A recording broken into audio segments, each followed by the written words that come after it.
The crack in the sidewalk. The first sign was small, a hairline fracture in the concrete of Queen Street West, just outside the old brick facade of the Rivoli. It appeared overnight in late October, a jagged line no wider than a fingernail, running from the curb to the glass door of the cafe. The city workers chalked it up to frost heave. Toronto's winters were brutal. The ground shifted, pipes burst, sidewalks buckled. Nothing unusual. But Maya Cardinal noticed.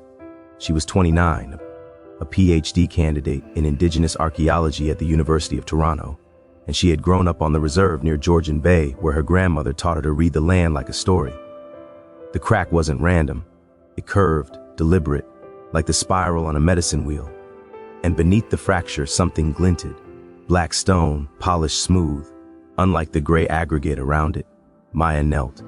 The stone was warm, not sun warm, body warm. She took a photo, sent it to her advisor, Dr. Evelyn Huang, with the caption, "This isn't concrete, doctor." Huang replied within minutes, "Meet me at the site, now." The door beneath the door, they met at dusk. The streetlights flickered on, casting sodium orange over the wet pavement. Dr. Huang arrived with a ground-penetrating radar unit borrowed from the geology department. 2 grad students trailed behind, lugging cables and a laptop. Maya pointed to the crack. "It's not a fracture, it's a seam." Dr. Huang didn't argue. She'd seen Maya's work, her thesis on pre-contact trade routes along the Toronto Carrying Place, the ancient portage trail that once linked Lake Ontario to the Humber River. Maya had mapped sites the province had paved over decades ago. She knew what she was looking at. The GPR beeped. The screen showed a void. Not a pipe, not a sewer, a chamber. 10 feet down, rectangular, perfectly aligned with the street grid. Dr. Huang's voice was low. "We need a permit." Maya was already dialing. The permit that wasn't. The city denied the request. Infrastructure concerns, liability, budget, the usual. But Maya had grown up watching her father fight for fishing rights on Lake Huron. She knew how to work the system. She called the Toronto Indigenous Council, then the Mississaugas of the Credit First Nation, then a reporter at the Toronto Star who owed her a favor. By morning, the story was trending on X. Ancient Indigenous city discovered under Queen West. The city reversed its decision. A crew arrived with jackhammers and a backhoe. The Rivoli closed for the day. A crowd gathered, tourists, locals, TikTokers live streaming. The concrete came up in chunks. Beneath it, a slab of black basalt, carved with petroglyphs, spirals, turtles, a figure with antlers and wings. Maya's breath caught. She'd seen those symbols before. In a dream her grandmother had described the night before she died. The city beneath the city, her grandmother had whispered. They buried it, but it remembers. The descent, the barn. Hay entered through a manhole-sized opening, lowered by harness into the dark. The air was cool, damp, smelling of earth and iron. Their headlamps cut through the gloom. The chamber was vast, not a basement, not a tunnel. A plaza, paved with the same black stone. Columns rose on either side, carved into the shapes of animals. Bear, loon, wolf. The ceiling was vaulted, supported by beams of petrified cedar. A trickle of water ran through a channel in the floor, feeding a shallow pool where tiny fish darted. Dr. Huang whispered, "This predates the last ice age." Maya knelt by the pool. The water was clear, reflecting her face, and something else. A second reflection. A woman with braids and copper skin, wearing a cloak of raven feathers. She smiled. Maya blinked. The reflection was gone. The name, they called it Kitchi Gaming, Great Lake beneath. The name came from a fragment of pottery found near the pool, inscribed with syllabics that matched the Anishinaabe dialect spoken by Maya's ancestors. The city wasn't a myth. It was real, and it was alive. The walls were covered in murals, ochre, charcoal, hematite, scenes of a thriving metropolis. Long houses with smoke curling from cedar roofs, canoes on an underground river, children playing with carved stone balls. In the center of the plaza stood a circular platform, raised 3 steps. On it, a throne made of antler and quartz. Maya touched the throne. It hummed, "The Keepers." That night, Maya dreamed. She stood in the plaza, but it was daylight. The ceiling was open to the sky. The underground river had become a lake, its surface mirror still.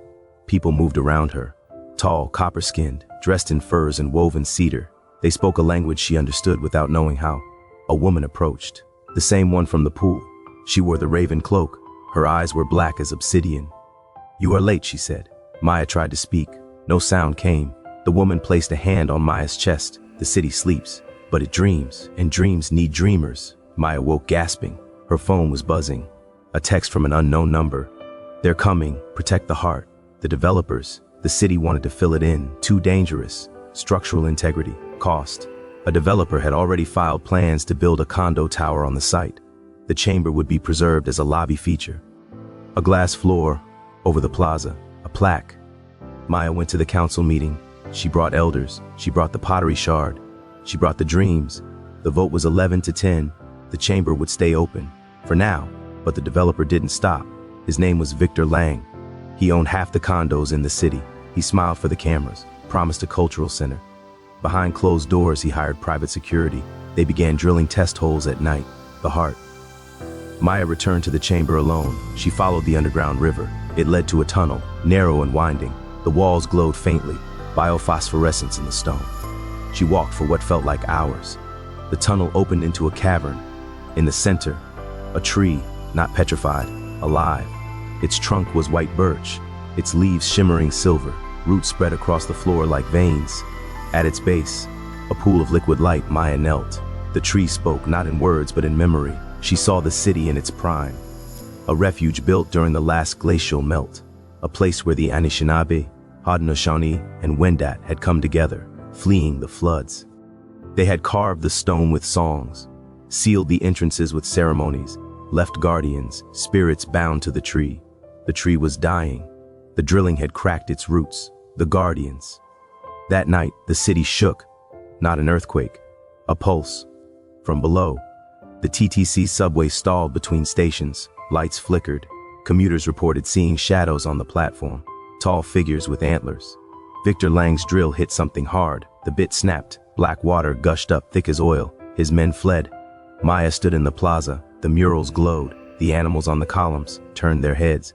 The woman in the raven cloak appeared. Not a reflection, real. You must choose, she said. Seal the city forever, or wake it.